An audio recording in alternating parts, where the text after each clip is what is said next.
Welcome to a story that will change the way you see success. Welcome to a story that will not only touch your heart, it will stay with you forever. Because today, you're not just watching a video. You're entering the real life of one of the most famous, most beloved, and most unstoppable men in the world. A man who made the whole world laugh while hiding his pain. A man who jumped off buildings, broke his bones, cracked his skull, shattered his body, just to entertain us. A man who became a global superstar, but never had a real childhood. His name is Jackie Chan. But this is not the Jackie Chan you know from the movies. This is the boy who was abandoned by his parents. The child who was beaten into discipline. The stuntman who nearly died again and again, just for one more shot. The legend who made billions, then gave it all away. And the old man who looks back at his life, wondering if he forgot to live. In this video, you will discover the brutal training Jackie survived as a child, the heartbreak of being separated from his parents for 10 years, the dangerous stunts that almost ended his life, the loneliness of global fame, the regret he carries about his son, and the ultimate truth he learned after decades of sacrifice. You will also learn how real success is built, not with shortcuts, but with discipline, failure, heartbreak, and courage. And here's the best part. This video will also improve your English. Because as you listen to this story, told in easy, emotional, clear English, your brain will connect deeply with real vocabulary, natural sentences, and powerful storytelling. You won't just learn about Jackie Chan. You'll start thinking in English as the story flows into your mind. So get ready. Get ready for a story that is not just emotional, not just motivational, but one that will stay with you for life. Let's begin. Part 1. The Boy with No Home, Jackie Chan's Painful Beginning. Jackie Chan was not born rich, he was not born strong, and he was definitely not born famous. He was born as a poor child in Hong Kong on April 7, 1954. His real name was Chan Kong Sang, which means born in Hong Kong, because his parents had just escaped from civil war in China. They were refugees. They had nothing. His father, Charles Chan, worked as a cook. His mother, Li Chan, worked as a housemaid. They didn't have money for toys. They didn't have time for love.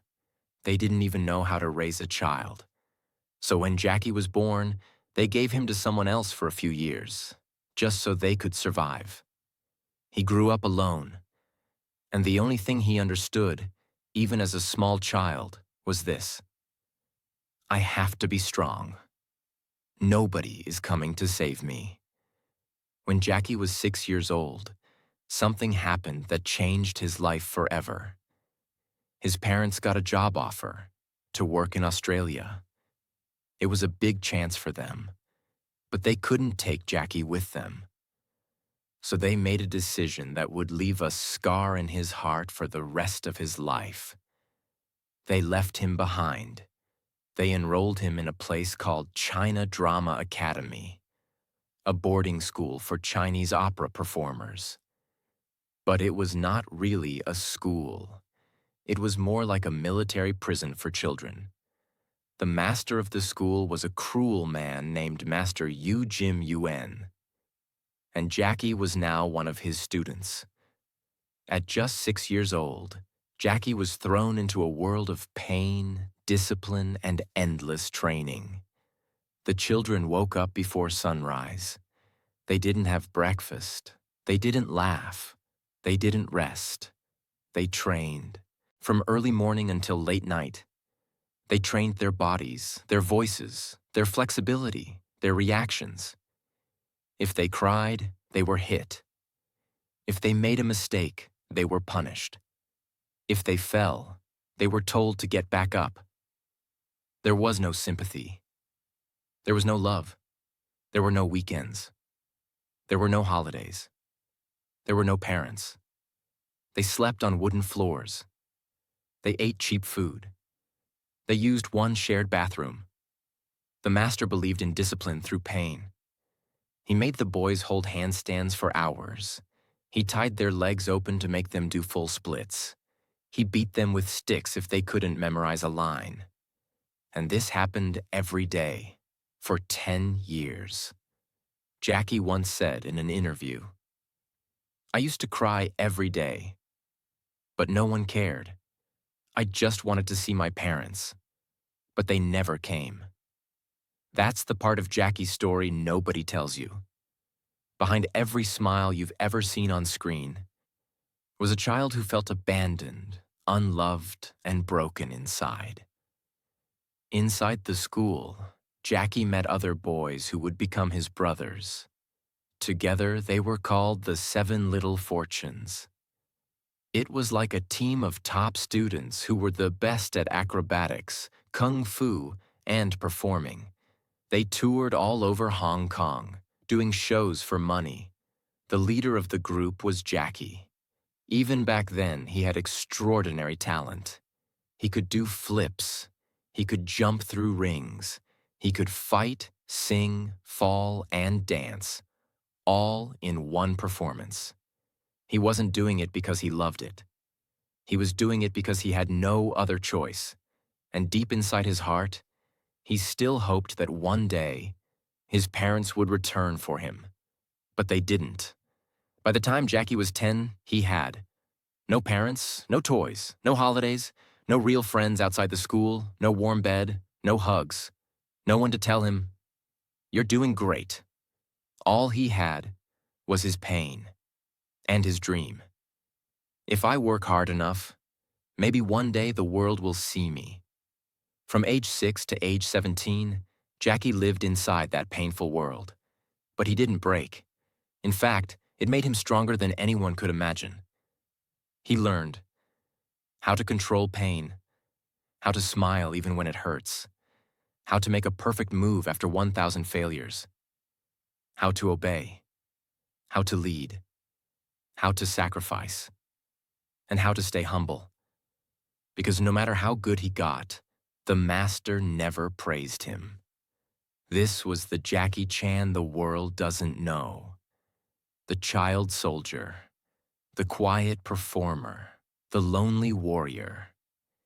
He didn't choose this life, but it became the foundation for everything he would later become. When Jackie finally left the China Drama Academy at 17 years old, he had no certificate, no college degree, no money, and no family support. He had spent more than 10 years training like a machine. But now that training was over. He stepped into the real world, and nobody cared who he was.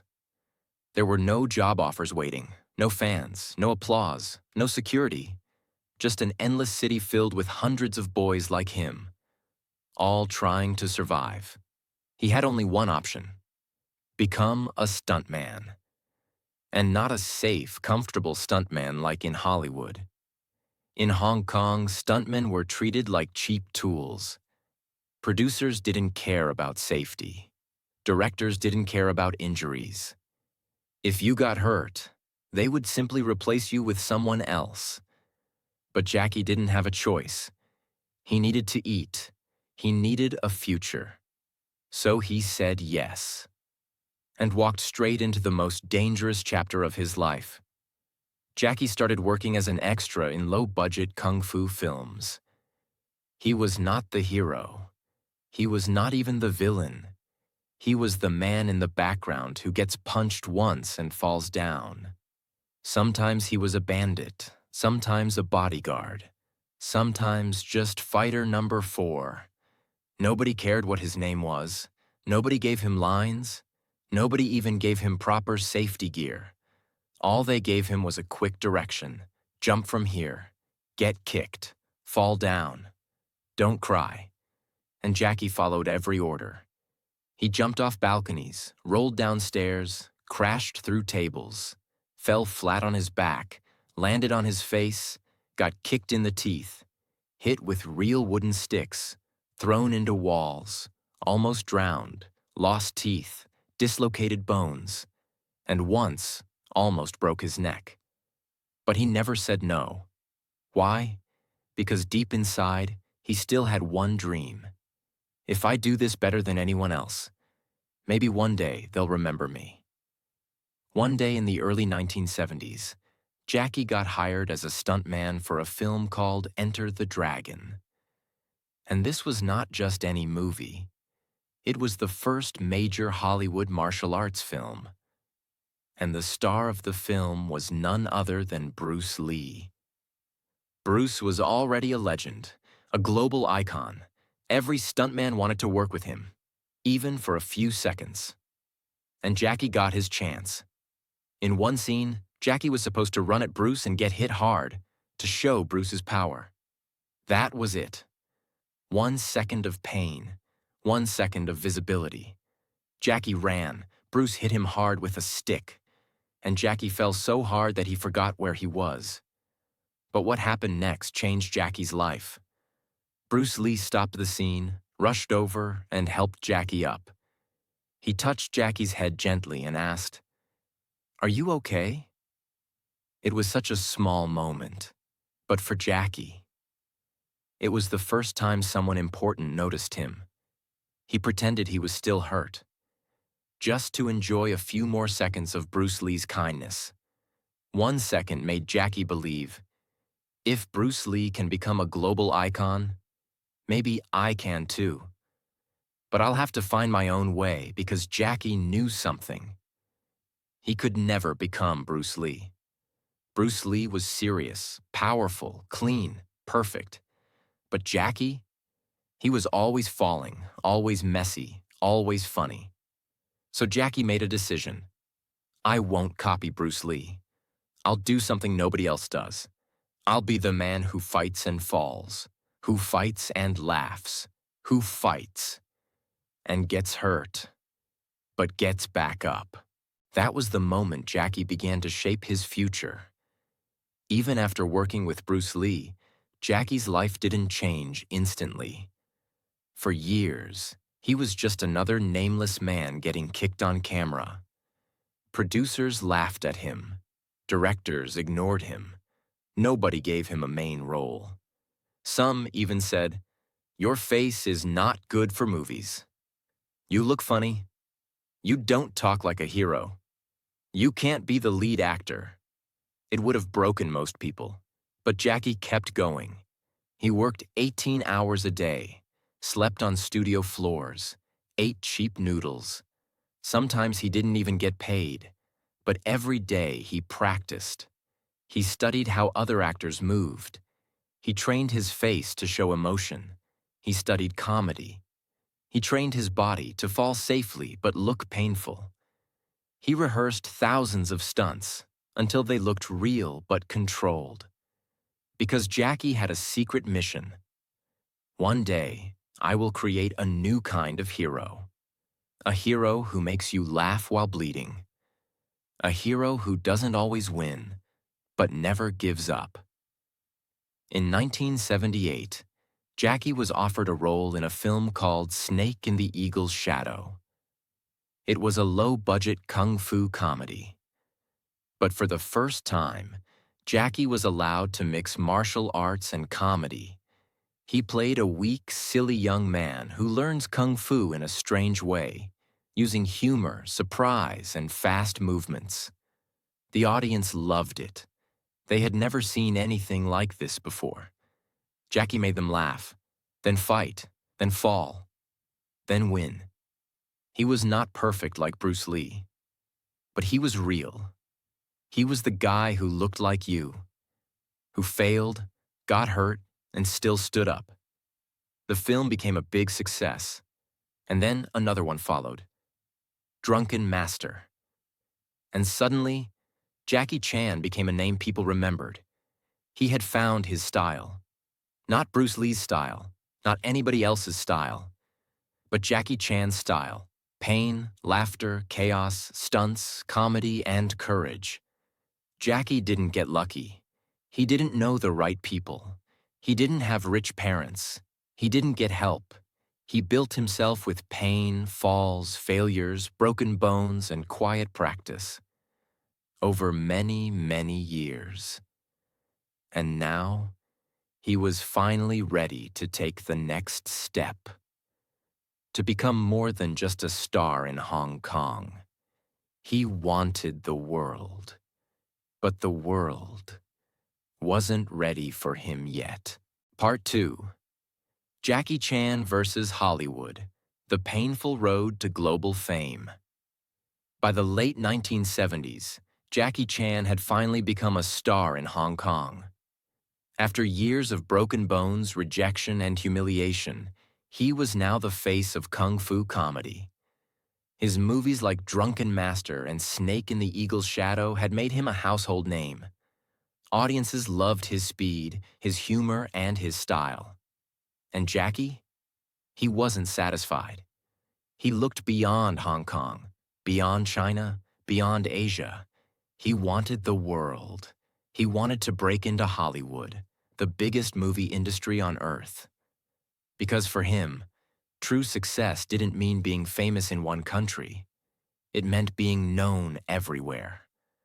But what Jackie didn't know was that Hollywood wasn't ready for him.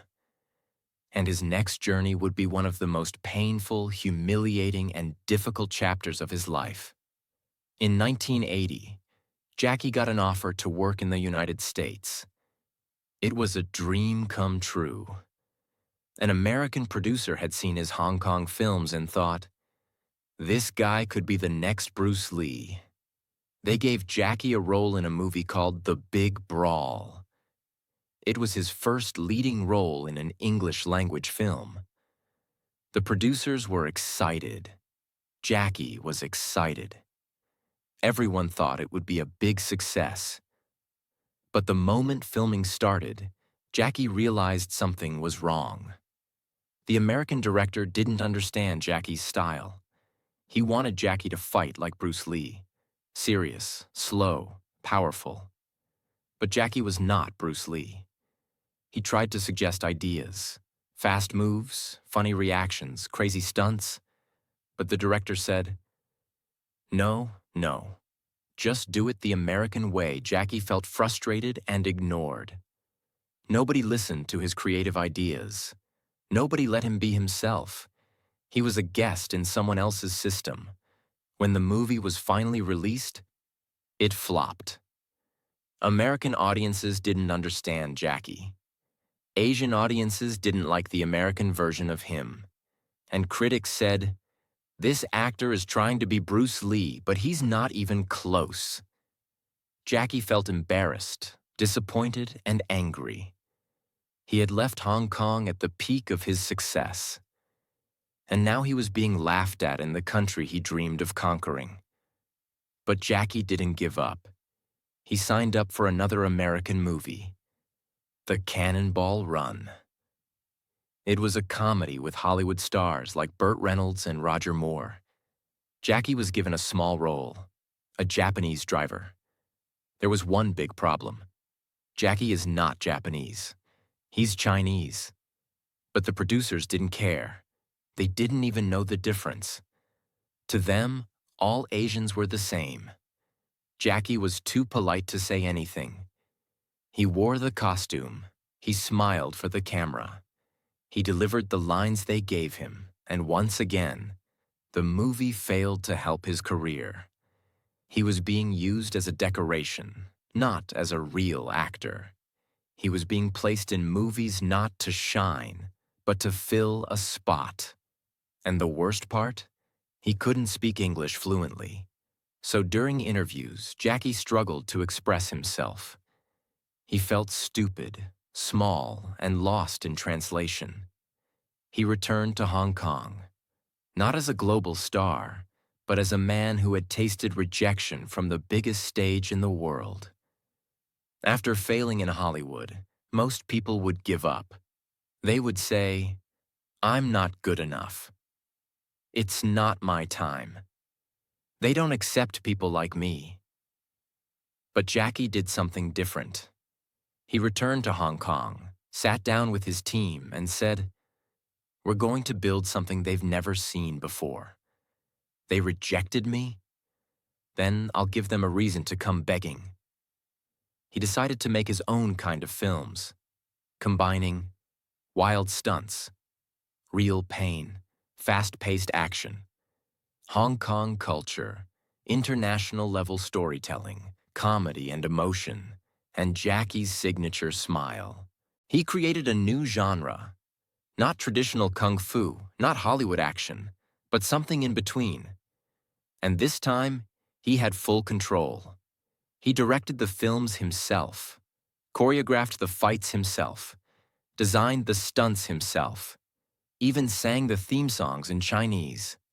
He became a one-man movie army. From 1985 to 1995, Jackie made film after film, each one more insane than the last. Some of his most iconic works during this period: Police Story, where he slides down a 5-story pole covered in lights; Project A, where he falls from a clock tower and lands on his head; Armor of God, where he jumps between trees and cracks his skull open; Rumble in the Bronx, where he breaks his ankle and keeps filming with a sock painted to look like a shoe. Every single film had real danger, real blood, and real Jackie Chan pain.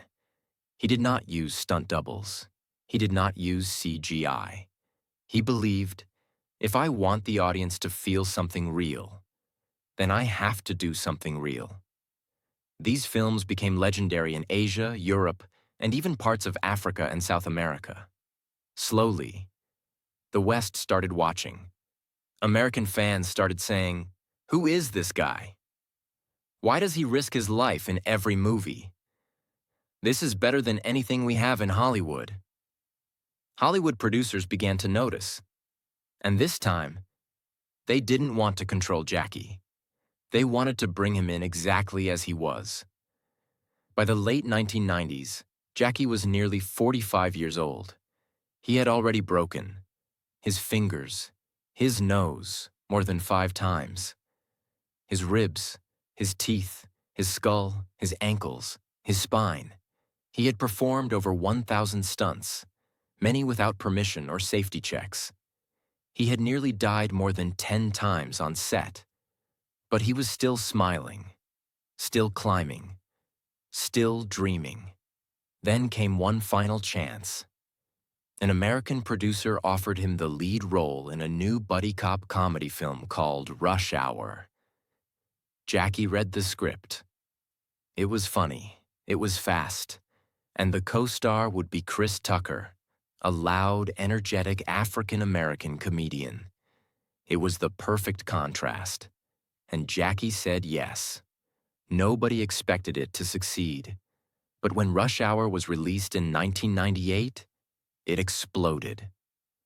Rush Hour became one of the biggest action comedy hits in history.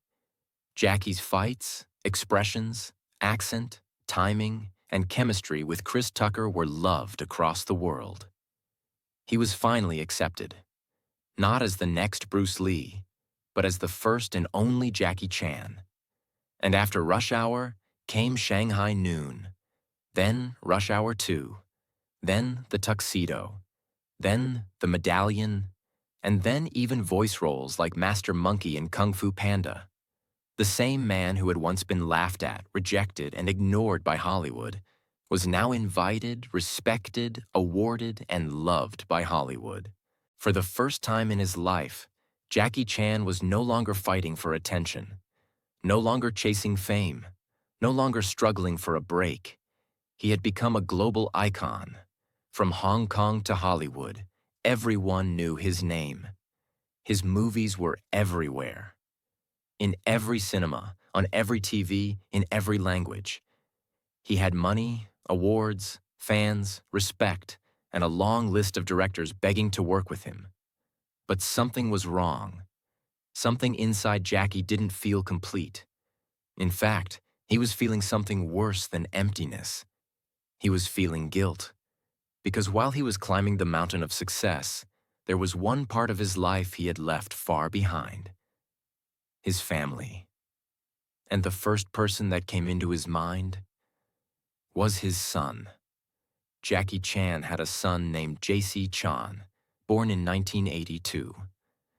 Jackie was 28 at the time, already a rising star in Hong Kong. But even when J.C. was born, Jackie wasn't ready to become a father. He was still working day and night on film sets, jumping through windows, falling off buildings, doing press tours, flying between countries. He wasn't home. He didn't attend school meetings. He didn't go to games or birthdays. He didn't teach his son how to ride a bike or solve problems. Instead, Jackie said to himself, "If I make more money, I can give my son a better future." But what JC wanted wasn't money. He wanted his father. By the time Jackie realized this, it was too late. JC had grown up feeling ignored, unseen, and unloved. In interviews, JC admitted that he was often raised by his mother, helpers, and private tutors, but rarely saw his father. And when they did talk, Jackie was not soft. He was strict. He was cold. He didn't know how to be emotionally present. Years later, Jackie wrote in his autobiography, "When I think about my son, I feel I've failed. I was too focused on success. I gave him everything, except myself." He admitted that he once hit JC so hard during an argument that his wife had to pull him away in fear. He later said, "I regret that moment every day." Jackie had grown up being beaten by his master. That was how he learned discipline. But he didn't realize his son wasn't him. JC wasn't a fighter. He wasn't a stuntman. He wasn't trying to be a martial artist. He just wanted to be a son. But Jackie couldn't see it then. He was blinded by ambition. JC tried to follow in his father's footsteps, entering the entertainment world. He studied music. He tried acting. But every time he appeared on screen, people said, "That's Jackie Chan's son. Let's see if he's like his dad. He better be great." The pressure was crushing, and JC struggled to find his own identity. He didn't want to flip off rooftops. He didn't want to fight 10 men at once. He wanted to sing, create, and just be himself. But being Jackie Chan's son means the world never lets you be normal. Jackie once said, "I gave my son too much. I tried to make up for my absence by giving him everything he asked for: cars, gadgets, opportunities. But I forgot to give him values. That was my mistake." He believed he was giving love by giving things. But what he missed was presence, emotion, patience, and listening. In 2014, JC was arrested in Beijing for drug possession. The news spread across the world instantly. He was sentenced to 6 months in prison. The son of Jackie Chan, known for discipline, strength, and clean living, was now in jail. The media went wild. Fans were shocked. Reporters asked, "How could Jackie's son end up like this?" But Jackie didn't blame anyone. He blamed himself. He released a public statement that said, "I'm ashamed. I feel pain as a father. JC must take responsibility, but I know this is also my failure. I didn't guide him well. I failed to be there when it mattered most." It was the most emotional public apology Jackie had ever made. Behind the strong body, the smiling face, and the fighter's heart was now a father full of regret. As Jackie entered his 50s and 60s, he started to reflect more deeply on life. He thought about his childhood. He thought about his pain. He thought about his career. But most of all, he thought about his legacy. He made a shocking decision. Jackie Chan announced that he would donate almost all his wealth to charity when he dies, not to his son.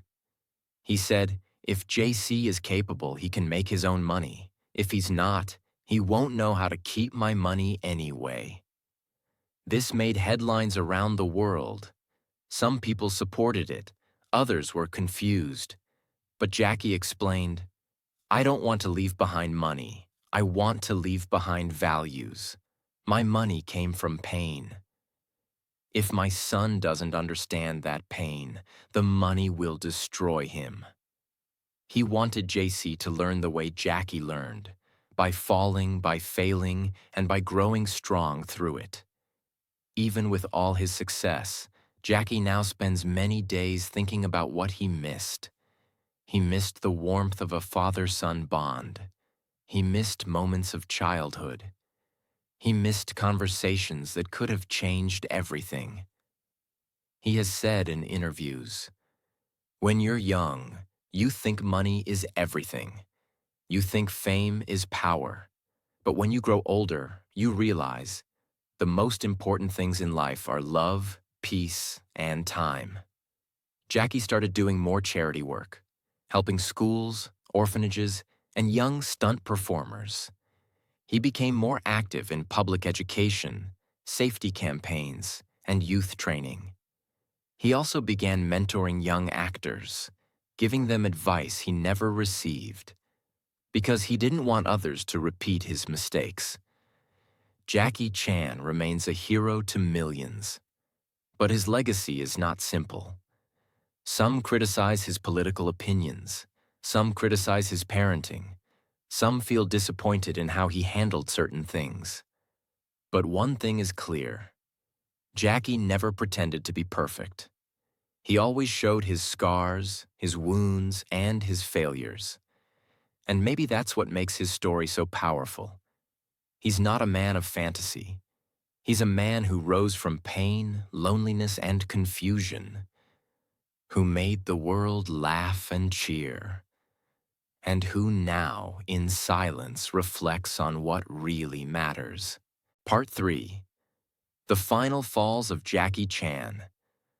A body that gave everything. By the time Jackie Chan turned 60 years old, he had spent more than 5 decades falling, flipping, fighting, crashing, and surviving. He was no longer just an action star. He had become a symbol of courage, sacrifice, and unstoppable energy. But there was one enemy even Jackie couldn't defeat: time.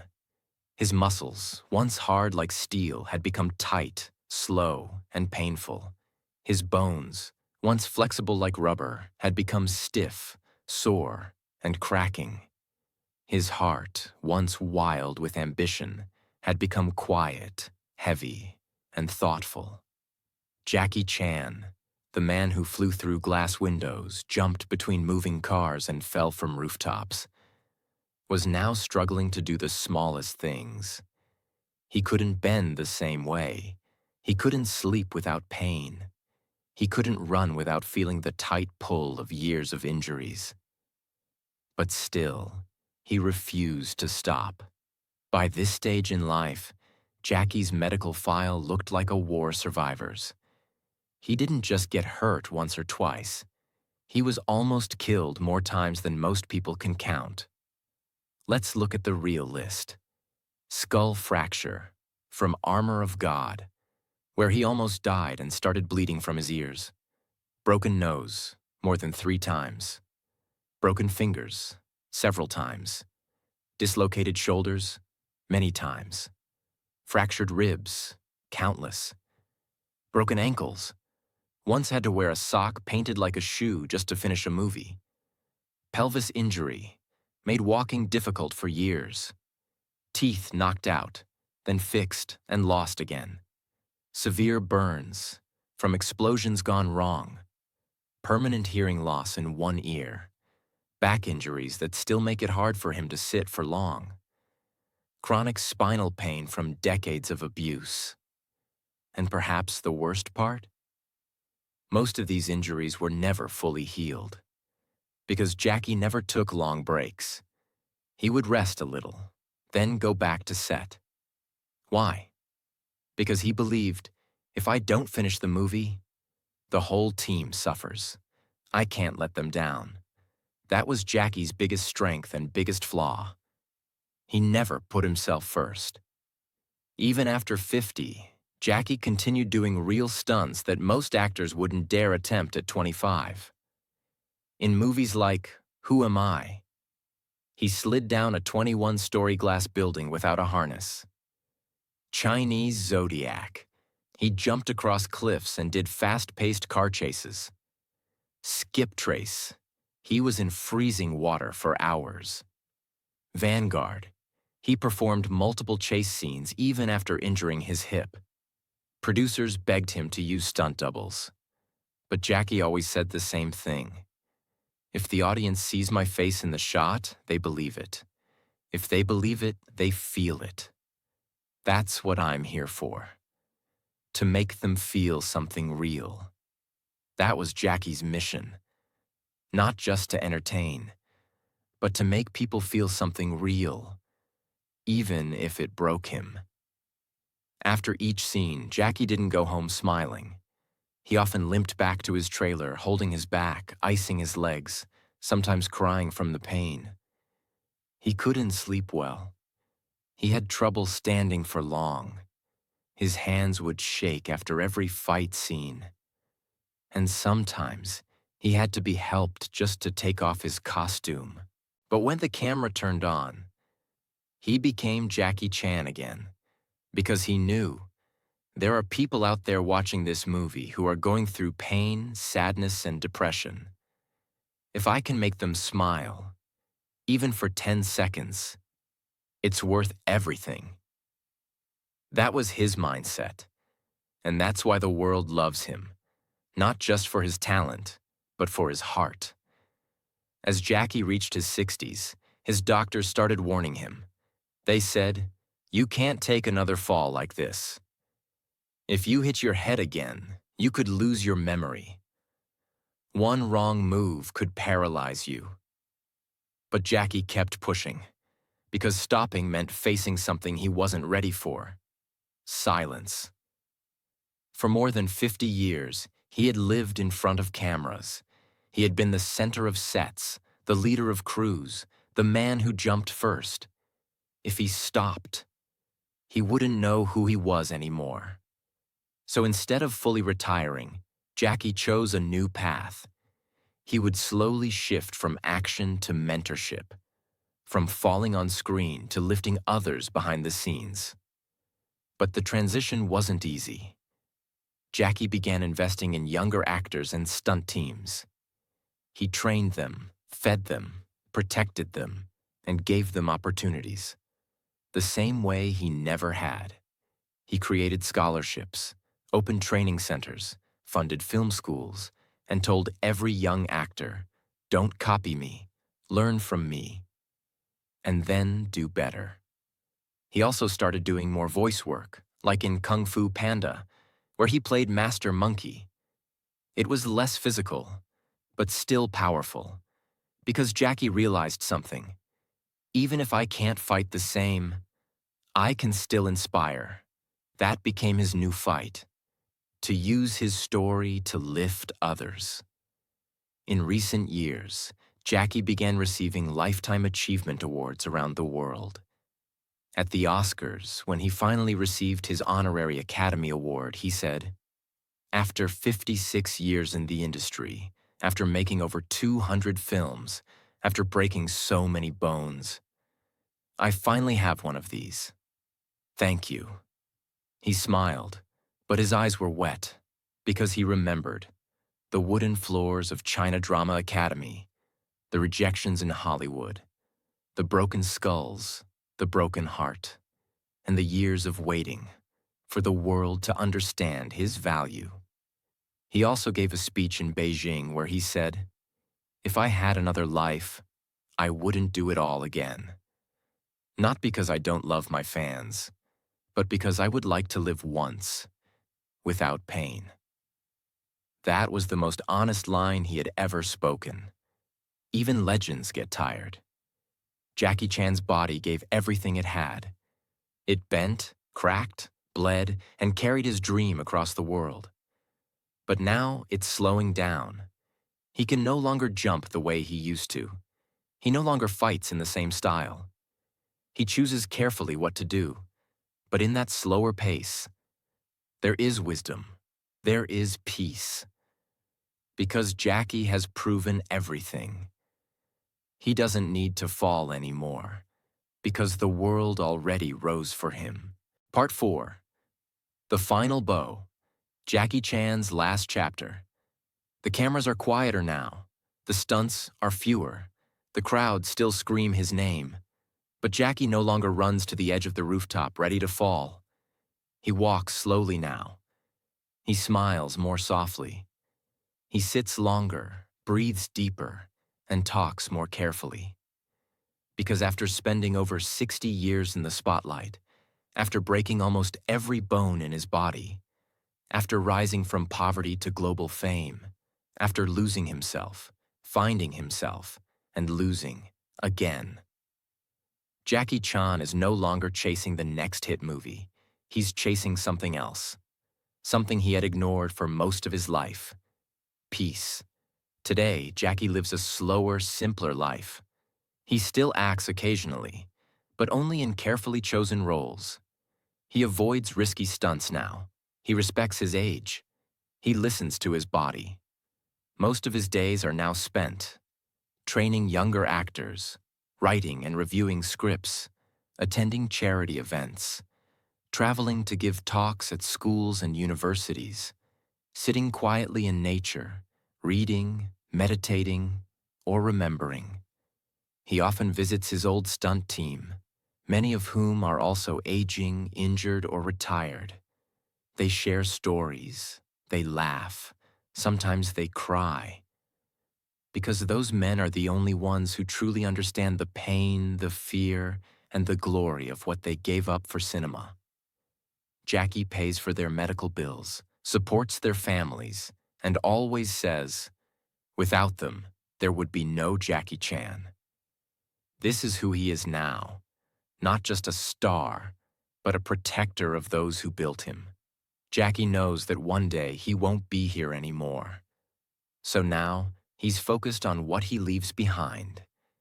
He is actively building film museums that preserve Hong Kong cinema and martial arts history, charity schools for children from poor backgrounds, especially in rural areas, scholarships for young filmmakers and actors, stunt training academies to keep the art of real action alive, archives of all his films, footage, outtakes, injuries, and behind-the-scenes materials.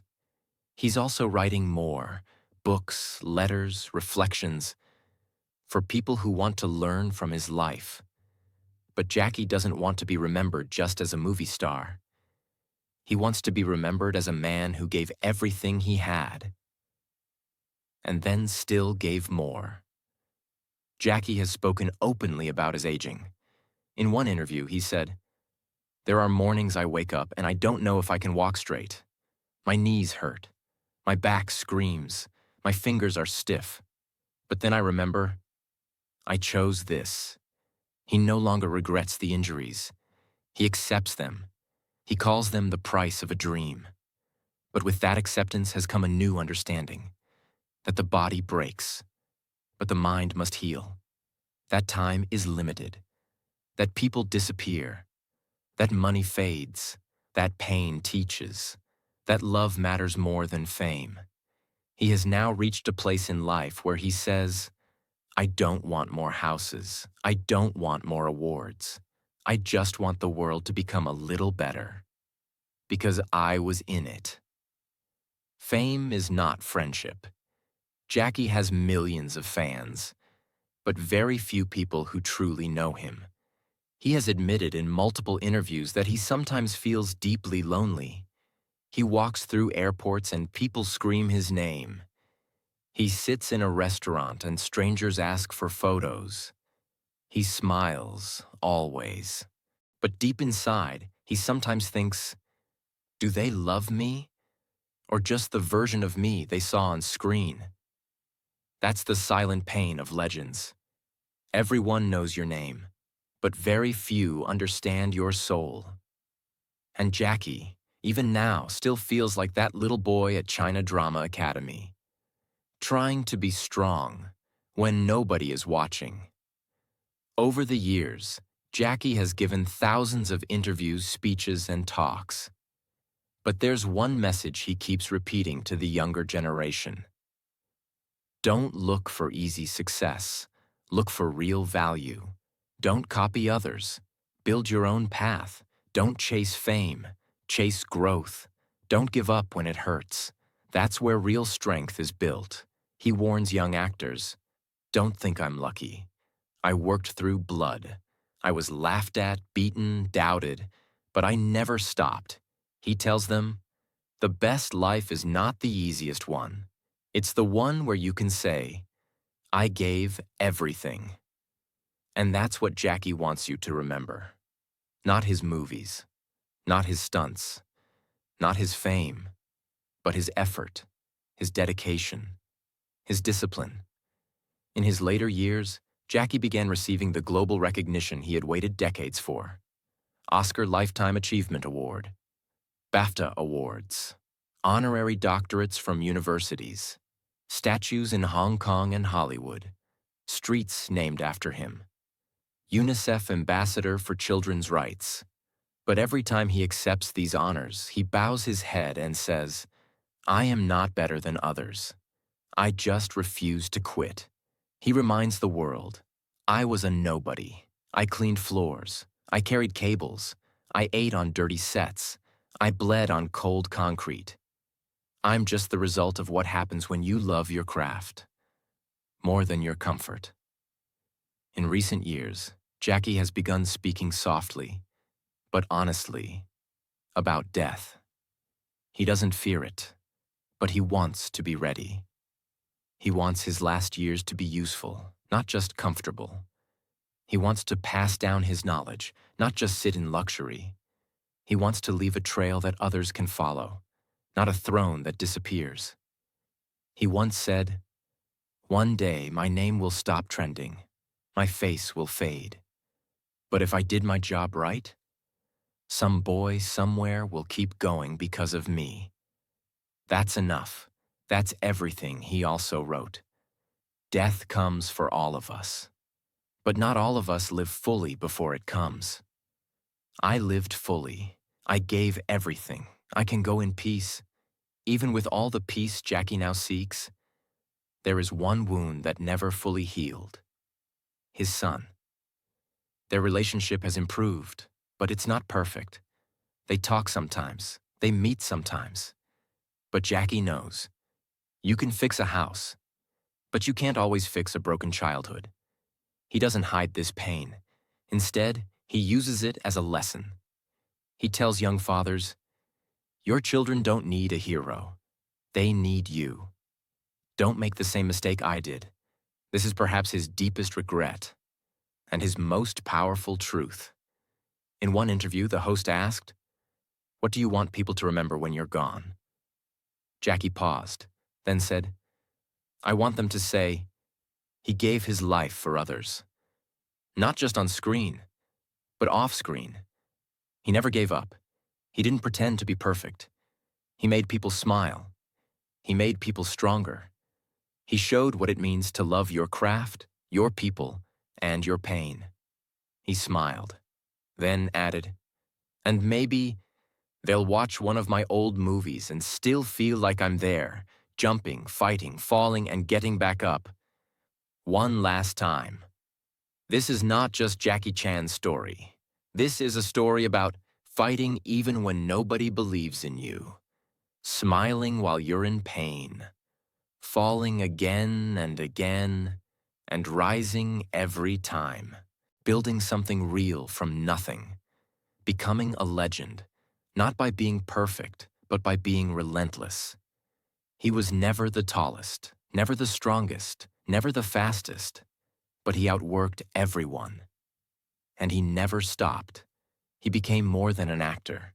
He became a lesson. So when you think of Jackie Chan from now on, Don't just think of the action star. Think of the boy who was abandoned, the man who was doubted, the father who was broken, the body that was shattered, the legend who kept moving. Think of the man who gave everything so you could believe in something. If this story moved your heart, if you learned something powerful today, if you want more real, emotional, life-changing stories like this, that also help you improve your English every time.